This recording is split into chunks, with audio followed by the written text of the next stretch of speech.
Salut les apprentis sorciers, ici la sorcière à lunettes et bienvenue dans mon atelier. Nous voici à la fin d'un nouveau chapitre avec cette fin de saison 2 de Redesign.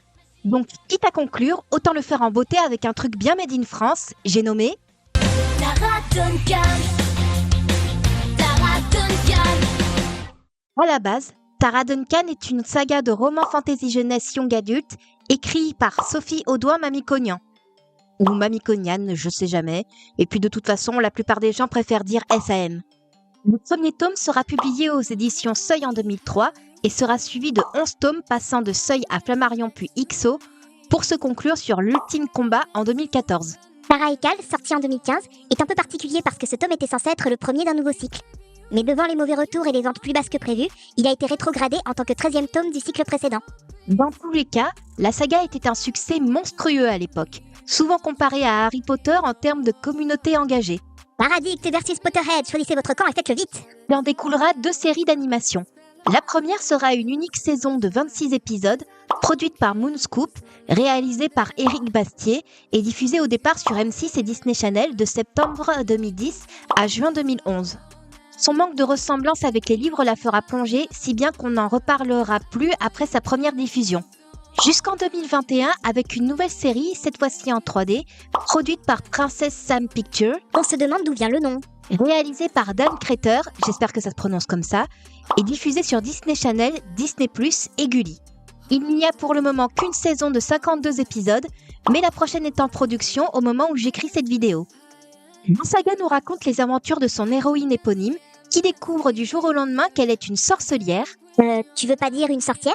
Non, SM voulait se la péter et trouver que sorcier c'est trop commun, donc elle a inventé un terme qui fait plus cool et unique. Ah d'accord, c'est le même délire qu'avec les enchanteurs dans 16 lunes. Je disais donc, Tara Duncan vivait sa vie pépère dans le sud de la France quand elle découvre qu'elle est une sorcelière extrêmement puissante et qu'elle est originaire de la planète Autre-Monde, jurez que c'est le vrai nom, où les autres créatures magiques se sont établies il y a des millénaires.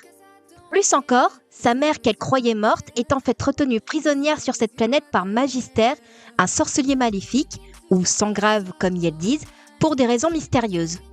Tara s'en va donc sur une autre planète pour sauver sa mère, se faire moultes alliés et ennemis, déchiffrer les mystères de ses origines et vivre de palpitantes aventures. J'aurais mieux fait de rester chez moi, la suite vous le dira. Ayant moi-même lu la saga environ jusqu'au tome 9, contre la Reine Noire, j'irai pas faire des comparaisons avec Harry Potter comme on a pu le faire à l'époque. C'est une lecture très sympa, mais surtout appréciable à 10-12 ans. Faut dire que chaque livre est un calmeuble de plusieurs centaines de pages dont l'intrigue part souvent dans tous les sens. Ça n'aide pas non plus que son héroïne soit une Marissou de catégorie olympique. J'ai réalisé tout un épisode de Dis les termes sur le sujet, donc si vous voulez des détails, n'hésitez pas à aller le voir. Sinon, voici un petit résumé. Marissou, au masculin Garistou ou Martistou, est un terme péjoratif donné à un personnage de fiction représenté d'une manière idéalisée et sans défaut notable. Se dit d'un personnage si parfait que l'histoire à laquelle elle appartient perd tout intérêt à part celui de faire valoir cette perfection. T'as un peu téléphoné qu'elles utilisent justement une image de la saga pour illustrer leurs propos? Oh, à peine. Chance, d'un certain point de vue, les 2 séries ne sont pas parties aussi loin dans le délire mégalomane. Elles ont préféré partir sur une formule semi/non feuilletonnante qui laisse tomber la trame des romans. Dans la première série, Tara vit sa vie sur Terre avec Moineau et Cal, et ces 3-là doivent arrêter une criminelle magique, ou Sem Kanak comme ils le disent, à chaque épisode. Il y a bien des caméos d'autres personnages, mais le trop grand changement de style et de cadre ont pas mal refroidi les fans et profanes, au point qu'il n'y a eu qu'une seule saison. C'est vrai que c'est un peu à se demander pourquoi on n'a pas autre monde dans cette série. J'imagine que c'était plus simple de dessiner une vie terrienne comme on en connaît des 100 et des 1000 plutôt que de créer un environnement de toutes pièces, même avec l'aide de l'auteur. Dans la 2e série, on part enfin sur Autre Monde, mais on garde la formule d'une enquête par épisode indépendante des précédentes et des suivantes, avec des morales à 2 balles. On garde également l'écart des Sentai/Magical Girl mal comprises, avec des transformations recyclées à l'infini, des effets de lumière saturés, des transitions logo sans grand intérêt toutes les 2 minutes et une surutilisation des lignes de vitesse. C'est vraiment du gâchis, surtout que ça pourrait être sympa de tenter l'adaptation de romans young adultes en animation. Donc pour cette fin de saison 2, je vous propose de voir comment j'aurais réécrit et redesigné le Taragang originel. Ah ouais, le melon! À nos marques, prêts, dessinons.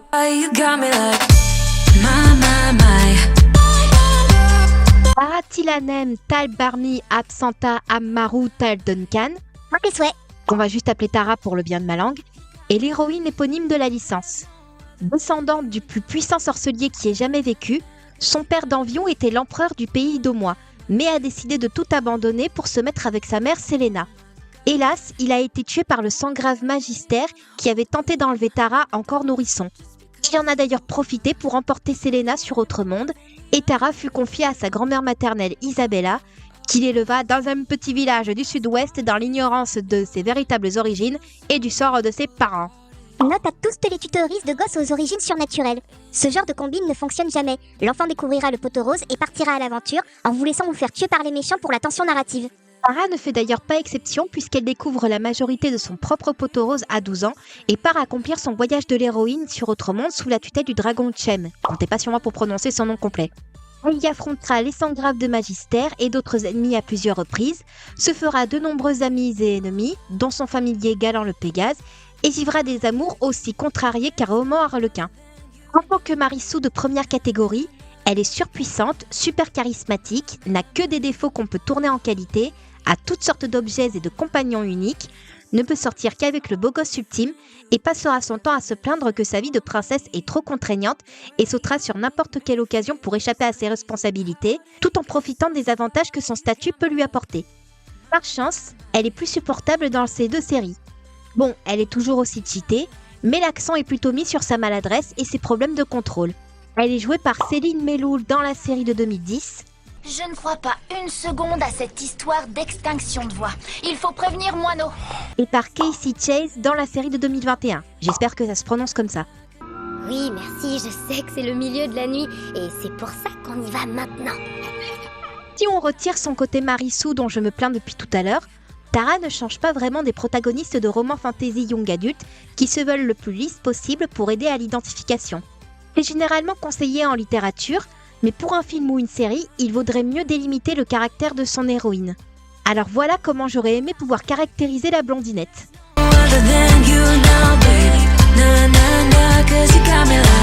Même si j'ai au final décidé de garder ses longs cheveux et sa mèche blanche, j'ai préféré les attacher en queue de cheval.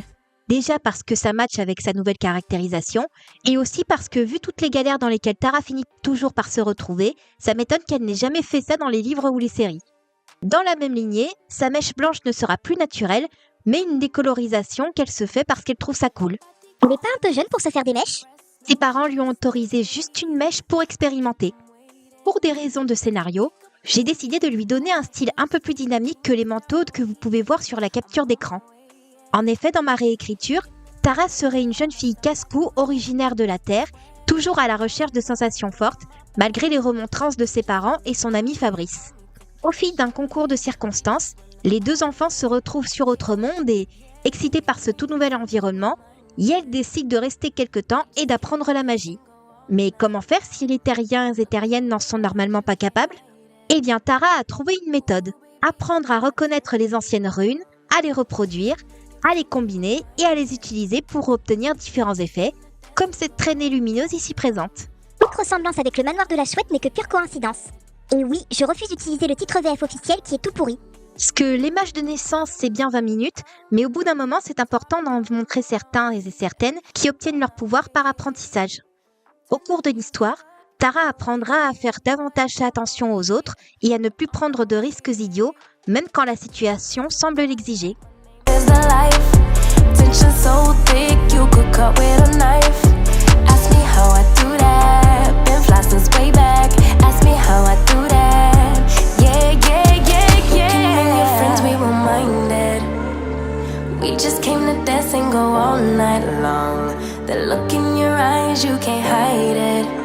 Fabrice de Bezois-Giron est l'ami d'enfance de Tara et le fils du gardien de la porte entre la Terre et Autre-Monde. Il se rendra d'ailleurs sur la planète avec elle pour apprendre à développer ses pouvoirs très faibles par rapport à ses amis. Frustré par cette situation, il cherchera longtemps un moyen de devenir plus puissant, au risque de mettre sa santé et sa relation avec Moineau en danger. Il se fait mordre durant le tome 5 et devient un loup-garou, puis rejoint Magister à la mort de son familier Barune, un mammouth bleu, dans le tome 6. Il revient cependant vers les gentils dans le tome 7. Choisis un camp une bonne fois pour toutes et tiens-toi à cette décision. Dans la série de 2010, il fait partie d'une autre équipe de sorceliers régulièrement envoyés sur Terre à la recherche de Senkanak avec Robin et Fafnir. Il connaît Tara depuis l'enfance et a déjà été transformé dans cette série, mais reste assez secondaire par rapport aux autres personnages. Il est joué par Cyril Aubin. Il y a bien longtemps que je n'ai plus 10 ans, tu sais. Et à l'heure où j'écris cette vidéo, il n'est pas encore apparu dans la deuxième série. Caliban Dal Salan, Sérieux, c'est quoi le délire de SAM avec les noms ridiculement longs? ou juste Cal, est le premier contact de l'âge de Tara sur Autre-Monde avec son renard familier Blondin. Fils de la meilleure voleuse patentée du Lankovite, en gros une super espionne, il cherche à en devenir un à son tour. Agile, rusé, résistant et impertinent, il est le bon copain comique du gang à la Ron Weasley. Dans le tome 7, alors qu'il a involontairement déclenché une apocalypse fantôme avec Tara, il la cachera et la gardera en vie pendant qu'elle nous fera un deuil encore plus ridiculement dramatique que celui de Bella dans Hésitation. C'est dans le tome 10 qu'elles se mettent officiellement ensemble et ont leurs jumeaux dans le tome 12. Dans la première série, il sert de dragueur à 2 balles qui jalouse le charisme de Robin, mais reste doté d'un certain sens de la déduction. Dans la deuxième série, il est le plus jeune de la bande et celui qui a toujours une réplique drôle à dire. Il est joué par Tony Marot en 2010 Oh, je suis sûr qu'il y a des tas de jolis nonceaux qui demandent qu'à me connaître. et par Élodie Menant en 2021. Quand on verra Mozardo, on pourra lui demander de rejoindre notre groupe. Quel groupe? Cal et Fabrice sont 2 versions de l'archétype du copain comique qui permet d'apporter une certaine unité au groupe. Mais on sent que Fabrice semblait moins intéresser les scénaristes que le reste du casting. Dommage vu le potentiel dramatique de son développement.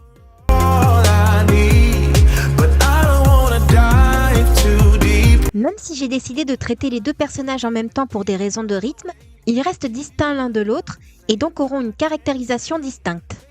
Pour Fabrice, j'ai voulu lui donner une silhouette entre guillemets classieuse, parce que c'est un peu un gosse de riche à la base. Et le nom à particulier ou le fait qu'il crèche dans un château qui te fait dire ça?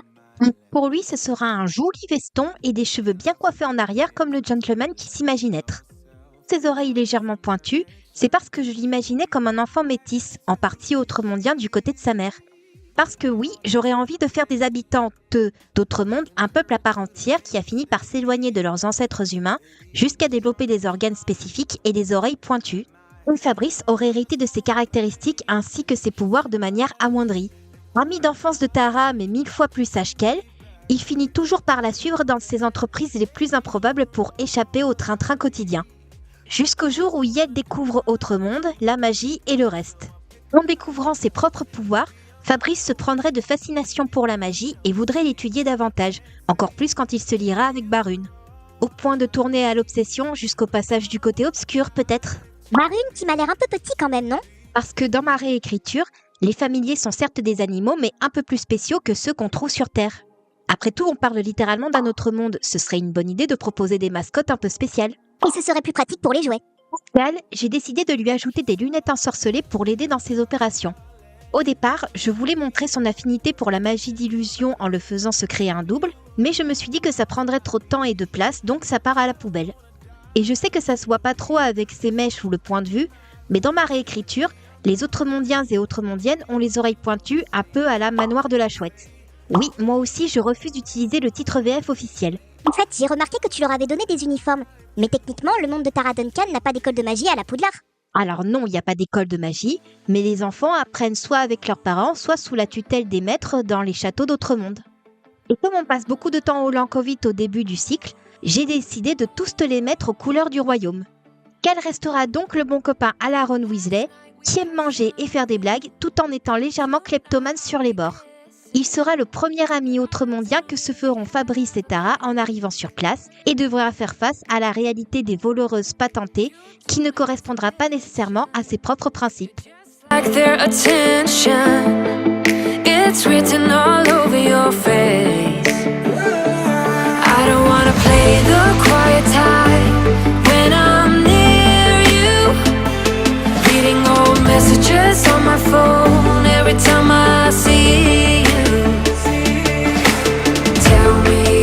Loria Dahaville, plus communément appelée Moineau, est la nièce des souverains du Lankovite.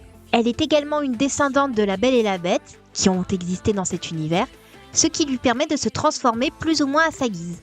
Elle a pour familière une panthère argentée nommée Shiba, qui compense pour sa timidité maladive et son bégaiement.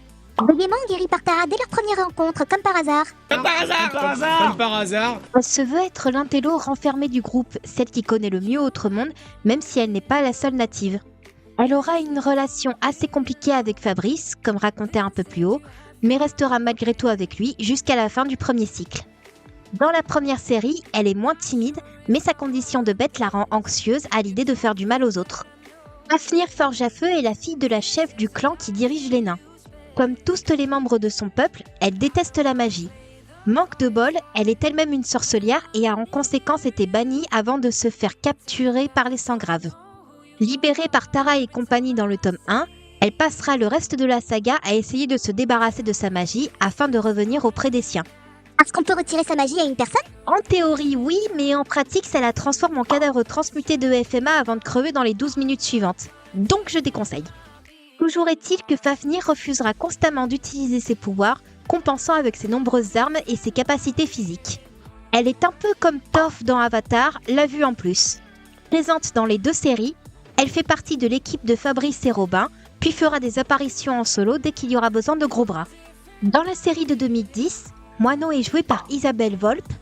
Elle ne se souviendra ni de sa fête, ni de ceux qu'elle y a invités. Ça lui apprendra. Et par Clara Sores, désolée si je le prononce mal, dans la série de 2021.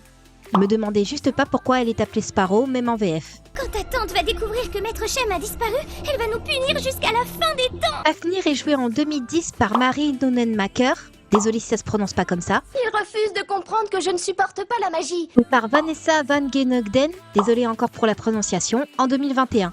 J'ai quitté le royaume des nains il y a des années, j'ai pas l'intention d'y retourner. Moineau et Fafnir sont des personnages assez intéressantes, bien plus que Tara à mon sens, mais qui semblent touchées elles aussi par le processus de suification de SAM, surtout le coût du statut prestigieux qui implique beaucoup d'avantages pour le minimum de responsabilité.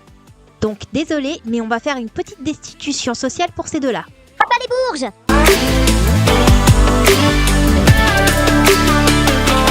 Pour commencer sur Moineau, j'aime beaucoup ses cheveux bouclés qui rappellent pas mal son côté bête, donc j'ai décidé de les reprendre et de leur ajouter des fourches. Je sais pas trop pourquoi on lui a attribué le rose comme couleur principale, Parce qu'il faut toujours une fille en rose dans les équipes de héros. mais ça m'a donné une base pour le travail de couleur, tout en essayant de ne pas en faire un bonbon sur pattes. Surtout que ça aurait juré de manière absurde avec sa forme de bête. N'est-ce pas, série de 2021 ? Un ajout dont j'étais pas tout à fait sûre au départ, c'était ses lunettes. D'un côté, ça peut appuyer sa timidité et son érudition, et de l'autre, ça fait un peu cliché, surtout avec ses transformations. Du coup, j'ai tiré à pile ou face et je lui en ai donné. Décevant comme résolution. J'en ai profité pour lui ajouter des cernes. En effet, dans ma réécriture, Moineau ne serait pas descendante de la Belle et la Bête, mais porteuse d'une malédiction orpheline qu'elle ne peut réguler que grâce à une potion spécialement préparée pour son cas. Malédiction orpheline? C'est comme une maladie orpheline, mais avec des sortilèges extrêmement anciens dont on n'a plus aucune trace ni aucun contresort. Et si elle ne prend pas sa potion régulièrement, elle se transforme en bête enragée qui attaque tout à vue. Shliba en a d'ailleurs fait les frais il y a quelques années, raison pour laquelle elle a une oreille abîmée. Depuis, Moineau fait des recherches dans l'espoir de trouver un remède à sa malédiction et ne plus représenter aucun danger pour personne. Au cours de mon histoire, elle finira par apprendre à mieux vivre avec sa malédiction et à contrôler son côté bête. Pour le personnage de Fafnir, je maintiens qu'il faut populariser les naines à barbe. Même les anneaux de pouvoir l'a pas fait, et pourtant c'est dans leur d'origine. Donc je lui en donne une. Et comme j'aime bien la coiffure de la version 2021, j'ai décidé de la reprendre. La taille des pupilles est normale, c'est juste qu'elle s'adapte à la lumière ambiante, nécessaire chez les nains pour travailler en sous-sol. Je lui enlève d'ailleurs son auriculaire qui n'est pas trop pratique pour travailler avec des matériaux lourds. En effet, ma version de Fafnir resterait une exilée plus ou moins volontaire à cause de sa magie. Accueillie au Lankovite, elle a rejoint une forge dans la capitale qui fournit les gardes du palais. Mais elle cherche toujours un moyen de se débarrasser de sa propre magie entre deux aventures avec le reste du gang. C'est pour ça qu'elle n'a pas d'uniforme, elle est déjà dans la vie active. Elle porte malgré tout une armure aux couleurs de son royaume d'adoption.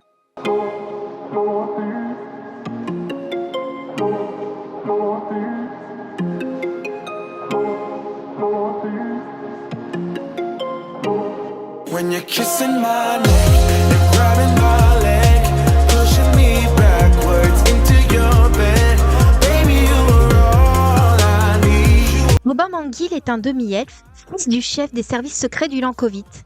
Victime de spécisme depuis sa petite enfance, il aura tendance à cacher son métissage au point qu'il ne le confirmera auprès de ses amis que vers la fin du premier tome.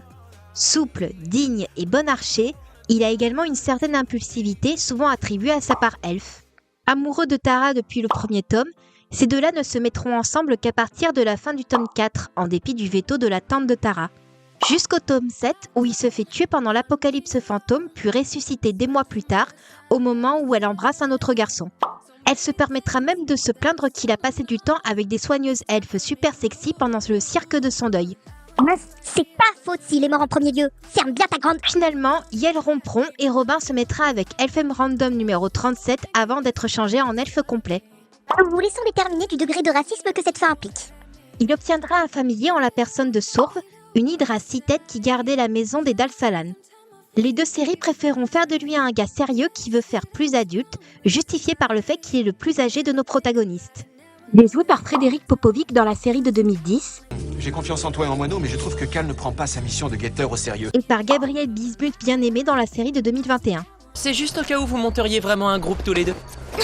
Robin ne détonne pas trop dans l'idée d'un enfant métis qui doit trouver un équilibre entre ces deux héritages culturels. Ça aurait été mieux s'il n'avait pas été transformé ni aussi maltraité par la narration pour nous faire oublier que tout est de la faute de Tara. On n'oublie pas qu'il a été traité comme un connard infidèle parce qu'une démone a couché avec lui en prenant l'apparence de sa copine. SAM, ça s'appelle un... Encore heureux que je peux le réécrire et prendre un peu plus soin de lui dans cette vidéo. C'est parti.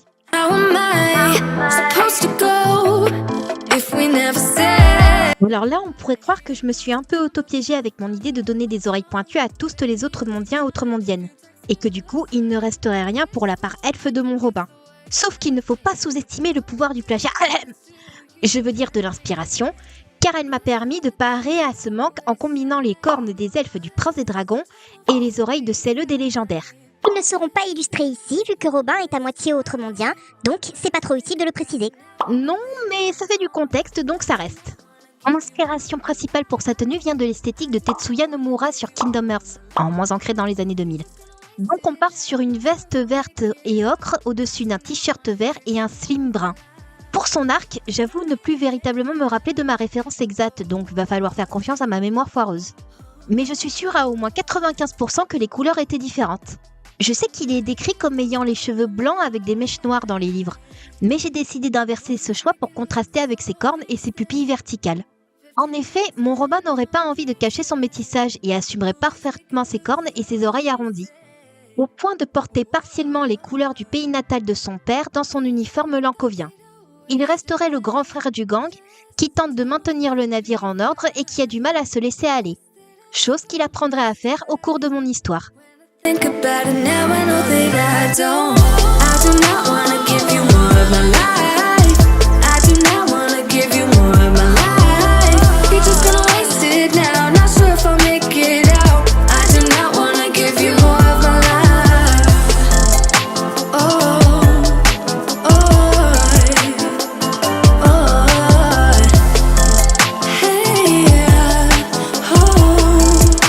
Étant moi-même une ex-fan de Tara Duncan, je suis plutôt contente de lui consacrer le dernier épisode de la saison 2 de Redesign.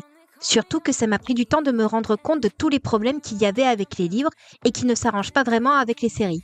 Le pire, c'est que ça partait plutôt bien. L'univers était plutôt original et riche de toutes sortes de peuples, créatures et objets magiques, même si les noms à base d'onomatopées ressemblaient à des jeux de mots pourris qu'on retrouverait dans les légendaires. Le style était très accessible et l'humour aidait bien à contrebalancer les invraisemblances un peu dans le même genre de Lemony Snicket, ce qui rendait les personnages plus vivants, et crédibles face à des situations qui ne l'étaient pas vraiment. Il y avait même des tentatives de dessouifier Tara, et ouais j'invente des mots, qu'est-ce que tu vas faire, qui paraissaient logiques et même plutôt bien construites. Mais à partir du tome 8, la saga est repartie dans les travers des Marissou qui deviennent de plus en plus difficiles à cacher derrière l'humour. Surtout pour la fin de la saga qui en a déçu beaucoup d'après ce que j'ai pu lire pour cette vidéo. En fait, Seuil et Flammarion voulaient vraiment avoir leur Harry Potter sauce française, et donc ont bien aidé à faire partir la saga sur les bonnes bases qu'on connaît. Le problème, c'est que SAM est de ces créateuristes qui refusent la moindre critique, même constructive, et qui détestent qu'on bride leur liberté d'écrire de quelque manière que ce soit, même pour essayer d'apporter des améliorations. Ça explique les changements de maison d'édition. Cela dit, les deux séries sont pas réellement grandioses non plus. La première est techniquement dans les standards de ce qu'on faisait comme série avec des héros ados fin 2000, début 2010. Ça fait quand même très Witch rencontre Totally Spies. En moins superficiellement animée peut-être. Mais elle n'a pas vraiment d'autres particularités sur lesquelles s'appuyer, même auprès des profanes. Vu son écart avec les romans dignes d'un film Disney, inutile de compter sur le soutien des fans, même avec un générique très entraînant. La deuxième série apparaît comme plus ambitieuse, surtout qu'elle vient d'une boîte directement sous l'aval de SAM. Mais elle fait vraiment le minimum syndical niveau purement technique, en plus de pas mal rappeler les défauts de Zodiac Kids et Miraculous Ladybug. Le pire reste son problème de rythme. Les épisodes vont beaucoup trop vite, ne prennent pas le temps de bien établir l'univers ou le système de magie et partent trop du principe que le public soit déjà familier avec les romans. Les personnages sont elles-mêmes victimes de ce rythme effréné, au point qu'on n'arrive pas à croire à leur développement, et ce qui devrait être des relations de ouf-gueudin sont relégués à un simple « Well, that happened. Même le coup du « on case le prologue de la série dans le générique » est à peine utilisé à moitié. Et c'est problématique parce que ça donne l'impression de prendre les spectateuristes pour des poids morts que la série est obligée de se trimballer sur 52 épisodes. Il faut toujours prendre le temps de bien préparer le terrain pour le confort du public. Encore plus pour une adaptation car il faut pouvoir séduire à la fois les fans et les profanes. J'ignore si c'est une exigence des studios pour mieux vendre la série et les jouer à l'étranger, ou juste SAM qui refuse de reconnaître ses propres défauts d'écriture. Mais ça apporte de l'eau au moulin sur la question du degré d'implication de l'autorice durant le travail d'adaptation. Question à laquelle il n'y a sûrement aucune bonne réponse définitive, mais j'aimerais bien dire les vôtres. En attendant, voici la mienne. SAM a beaucoup d'imagination et un style très accessible qui peut séduire et aider à entrer dans son univers. Mais elle est beaucoup trop investie dans son héroïne, manque d'organisation et n'a pas l'humilité d'accepter l'aide de personnes dont c'est littéralement le métier. Parce que non, un scénario ne s'écrit pas comme un roman. Et malgré quelques exceptions, il est rare que les bons romanciers et romancières fassent de bons scénaristes. D'où la nécessité de préserver le métier comme ceux des graphistes, responsables des effets spéciaux et plus encore. On peut apprendre à écrire un scénario et force à tous les autoristes qui y travaillent, mais en attendant de maîtriser l'exercice, il vaut mieux laisser les professionnels faire leur part du travail. Parce qu'on peut dire ce qu'on veut d'une adaptation, mais le fait est qu'une fois qu'une histoire est accessible, elle n'appartient plus uniquement à son autrice. Elle appartient également aux traductrices, au lectorat, aux illustratrices, aux scénaristes chargés de l'adaptation, aux spectateuristes de l'adaptation, etc. Même si l'autoriste n'est aucunement obligé d'apprécier ce que font les autres avec son histoire, Ye doit accepter que les gens n'y verront pas nécessairement les mêmes choses qu'elle lui. Dans le cas de Tara Duncan, malgré mon affection pour l'histoire de base, je préfère m'imaginer une fanfic sans prétention qui ne dépassera sans doute jamais le cadre de cette vidéo, mais qui serait, je l'espère, plus agréable à suivre que l'ego trip marie-suesque qu'elle a fini par devenir. Tara Duncan. Tara Duncan. C'était l'épisode final de la saison 2 de Redesign, j'espère qu'il vous aura plu. Merci à vous tous d'avoir supporté ma voix mal enregistrée jusqu'ici, je le dis jamais assez, mais vous êtes de la dynamite et me donnez envie de continuer. En attendant, n'hésitez pas à liker, partager ou à donner vos pronostics pour la saison 3 dans les commentaires. Pensez aussi à vous abonner à ma chaîne et mes réseaux sociaux et à checker mon onglet communauté pour ne rien rater des prochaines vidéos. Tipeee, Ozzy et moi, on vous dit rendez-vous en juillet pour de nouvelles histoires. À la prochaine tout le monde!